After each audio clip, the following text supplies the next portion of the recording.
భక్తుల మనోభావాలతో సీఎం చంద్రబాబు కూటమి నేతలు ఆటాడుతున్నారని మదన్పల్లి వైసీపీ సమన్వయకర్త నిసార్ అహ్మద్ మండిపడ్డారు. వైసీపీ కార్యాలయంలో వారు మీడియాతో మాట్లాడారు.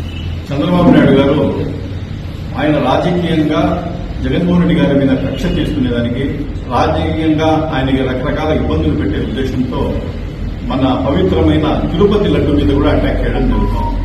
ఇన్నాళ్ళు ఏం చెప్పాడు, తిరుపతి లడ్డూలో వచ్చిందను జంతువుల కొవ్వు, తర్వాత వచ్చిందను పనికిరాని జంతువుల పనికిరాని పదార్థాలన్నీ కలిపేసి దాన్ని అంతా ఆయిల్ గీలో మిక్స్ చేసి చేయడం జరిగింది అని చెప్పి కూడా చెప్పడం జరిగింది. దాని తర్వాత ఎన్డీడీపీ రిపోర్ట్ కానీ, అదేవిధంగా ఎన్డీఆర్ఐ రిపోర్ట్ లో కానీ దీంట్లో ఎటువంటి జంతు పదార్థాలు ఏమీ లేవు, జంతువుల కొవ్వు ఏదీ లేదు, కాబట్టి ఇది క్లీన్ గా ఉందని చెప్పి సర్టిఫికేట్ వచ్చిన తర్వాత ఇప్పుడు కొత్త ఇది ధోరణి ఉంటున్నాడు. కొత్త ఇది స్టార్ట్ చేయాలి. ఏమంటే జంతువుల కొవ్వు కాదు ఉండేది, పామాయిల్ కెమికల్స్ వచ్చిందో దీంట్లో మిక్స్ చేయడం జరుగుతూ ఉంది, పవిత్రమైన లడ్డూల్లో కూడా మిక్స్ చేయడం జరుగుతూ ఉంది అనే టైపులో కొత్తగా ఒక ఇది శ్రీకారం చుట్టింది.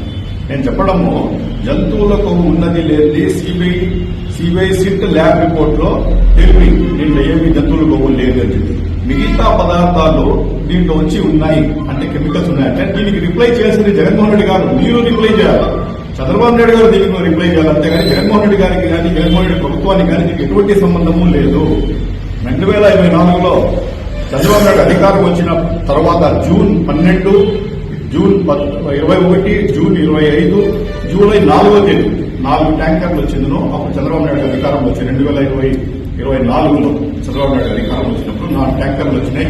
అది వచ్చిందో నెయ్యి వచ్చింది, అది వచ్చిందో మన టీటీడీ దీంట్లో పోయింది, టీటీడీ దీంట్లో పోయినాయి. దాంట్లో వచ్చింది ఎటువంటి కలుషితం లేదు, నీట్గా ఉందంటే దానికి మళ్ళా దానికి లడ్డూ తయారీకి వెళ్ళిపోయింది. ఇదే విధంగా జూలై 12వ తేదీ 2 ట్యాంకర్లు వచ్చిందో మళ్ళా నెయ్యి వచ్చింది. నెయ్యి వస్తే ఆ నెయ్యిని తీసుకుని పోయేందుకు టీటీడీ ల్యాబ్ రిపోర్ట్ లో టెస్ట్ చేసినాం.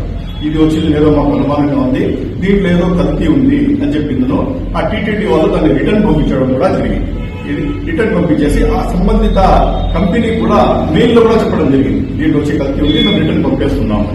ఆ రిటర్న్ వెళ్ళిపోవాల్సింది ఆ నెయ్యి ఏం చేస్తుందంటే దాని తర్వాత వారికి రిటర్న్ పంపించేసి జూలై 27వ తేదీ తెల్లారిజామున కాళహస్తి రోడ్ లో రాఘవేంద్ర క్రషర్స్ అనేది దాని పక్కలో వచ్చిందను వైష్ణవి డైరీ, దానికి 2 కిలోమీటర్ల దూరంలో దాన్ని అట్టే హార్ట్ లో పెట్టారు. ఎందుకు హార్ట్ లో పెట్టారు, దానికి వచ్చిందను మళ్ళా రీసప్లై చేసేదానికి ఎవరెవరితో మంతనాలు జరిగినాయి. మంతనాలు జరిగిన తర్వాత అది వచ్చిందను తిరిగి వచ్చిందను దొడ్డిదారిన మళ్ళా తిరుమలకు పోయింది.